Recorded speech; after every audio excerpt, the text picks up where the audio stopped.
నమస్కారం, welcome to reflection news. Content నచ్చితే like, share, subscribe చేయండి. ఇంకా బాగా నచ్చితే పే చేసుకుని మాత్రం అస్సలు మర్చిపోవద్దు. మీరు పంపే రూపాయి అయినా కూడా నాకు అది చాలా చాలా చాలా ఇంపార్టెంట్ అండ్ చాలా పెద్దది. తినటానికి తిండికి గతి లేదు కానీ న్యూక్లియర్ బాంబు తయారు చేస్తారట. భారతదేశాన్ని లొంగ తీసుకోవడానికి పాకిస్తాన్తో కలిసి న్యూక్లియర్ వెపన్స్ తయారు చేసి ఇండియా బోర్డర్లో పెట్టేస్తారట. ఈ మాటలు అన్నది ఎవరో కాదు, బంగ్లాదేశ్కు చెందిన ఓ ప్రొఫెసర్. వాడి పేరు సమీద్ ఉజ్మాన్.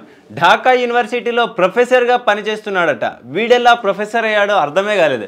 పక్క పాకిస్తాన్ జనం బస్తా గోధుమ పిండి కోసం AK-47తో యుద్ధాలు చేసుకుంటుంటే బంగ్లాదేశ్ కోసం పాకిస్తాన్ అణుబాంబు తయారు చేసి ఇస్తుందనే వెర్రి భ్రమలో ఉన్నాడు.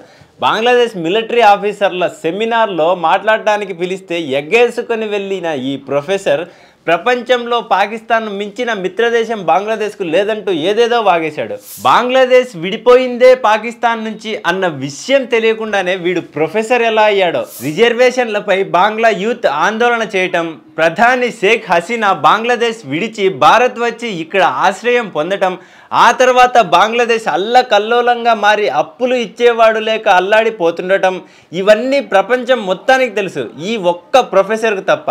బంగ్లాదేశ్కు భారత్ తప్ప ఈ ప్రపంచం మొత్తంలో సాయం చేసే దేశం ఇంకోటి లేదని వీడికి ఎవరు చెప్తారో.